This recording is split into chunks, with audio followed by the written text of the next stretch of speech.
welcome back to our channel. It's your girl Emily back with some stretchy things today. I just wanted to see how you all were.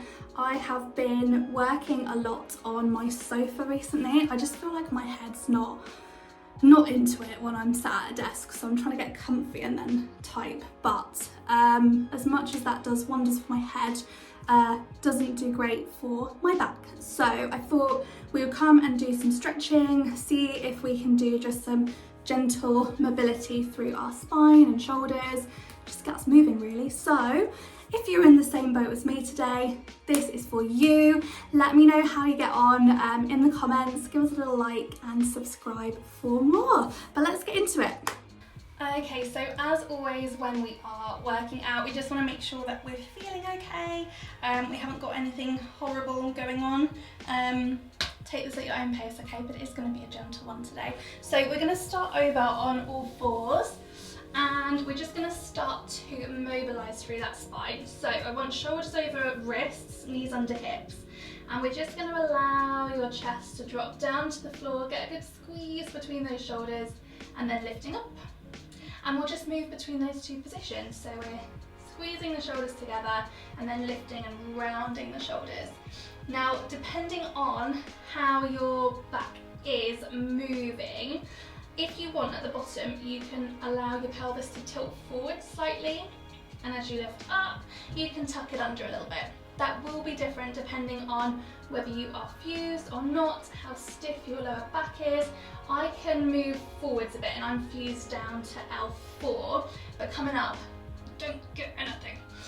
So just listen to your body, okay? We're going to try and move the spine every which way it goes, and as I say, some of us will be able to move more than others, so just use this as an opportunity to explore where your body wants to move. Okay, last one in each direction. And once you finish this last one, we'll just kind of bring our spine back to neutral, somewhere in between those two extremes. We're going to take one hand away from the floor, slide it in between underneath the other one. Shoulder comes down towards the ground, we're pulling through with those fingers, and then we'll come all the way up. Same to the other side, pulling through, shoulder down, stretch, and then up. Take your time. If you want to hold for a little bit longer, that's absolutely fine. You're stretching through your lats, so if I come here, you can kind of see these muscles along here. So we're really giving them a good stretch by pulling that shoulder under. Essentially, your lats attach your torso to your arm. Really powerful muscles supporting our spine at the sides there. So hopefully we're already easing off some of that stiffness. We'll take once more to each side. So we've moved the spine backwards and forwards. We've done a little twist. And the last thing we're going to do is go side to side. So finishing that last one, come and sit yourself up. And we're just going to plant one hand down by our side, lifting the other one up, and taking a big old stretch. Oh, it feels so good. This is just always my favourite one, side to side for me. And the reason this feels so good is because our spine, almost like concertinas, down. And we're just getting that elongation, that stretching. Best. Well done. Think about anchoring your bottom down and then pulling up with your fingertips. Good.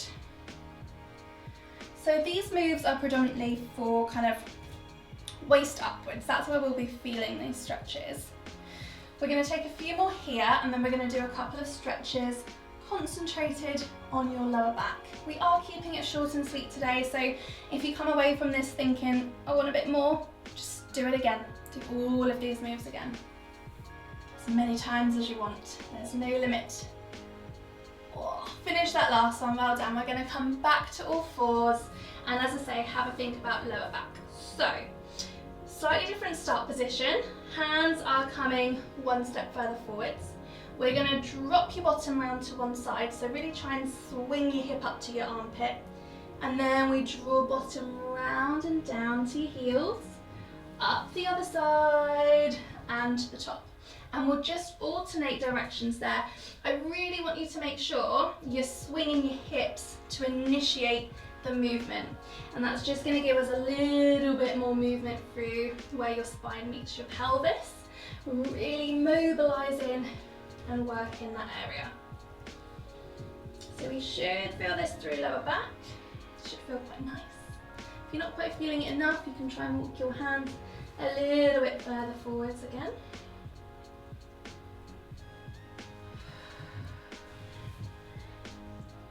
Well done. Last one in each direction. Getting that sideways movement in your lumbar spine. Doesn't move very far, but we can get a little bit of something. Whoa. Right, finishing that last one, we're going to come and lie on your back. You're welcome to keep your head on the floor unless you've got a little bit of kyphosis or your chin tilts upwards, you can pop a block underneath. We're going to keep your knees and feet hip width apart, hands wide, and we're going to allow your knees to drop from side to side. Now, I'm hoping you start to feel a little bit of a stretch through your lower back. If you don't, that's a good thing. It means you've got more movement there. So you can start to bring your knees and your feet slightly closer and then have another go. See how that feels? The top intensity for this is to have your knees and your feet sandwiched together. As you then tilt the knees, your bottom's going to lift off, but your shoulders should stay down. So if you can't do that, keep the knees further apart, okay? All it means is you're twisting a bit more intensely through that lower back, so it's not going to be for everyone. Whoa. Always get a good clunk in there. Okay, so moving at your own speed again. If you want to hold for a little bit longer, go for it. The only request I make is that you don't speed through these because you're not going to get much of a stretch at all. So hold it for a little bit, okay? That was really hard. That was quite a good ab exercise doing that for you. Hope you appreciate this effort. Okay, last one to each side for me. Well done. And then I'm going to give you my hero stretch when we're feeling a little bit stiff. So bring those knees back up to the top. We're going to take legs straight to the end of the mat. Arms up over your head, and I want you to imagine I'm pulling your wrists and your ankles away and stretch, clench your bottom under, hold, and let it go. We'll do that one more time. Big stretch, tips of fingers, tips of toes, clench your bottom, and release it. Well done. Give those knees a quick snuggle. Can have a little roll about on the floor. And then when you're ready, we are going to come back up to seated. So you can roll over and come up. Beautiful. And hopefully, just take a little check-in with yourself. Should be feeling a little bit taller, a little bit more relaxed. I hope that is helpful. Just a quick little stretch. Come back for more stretching, more spicy sessions, whatever you are in the need of. But I hope that's helped. You can save it for later if it has, and I will see you soon.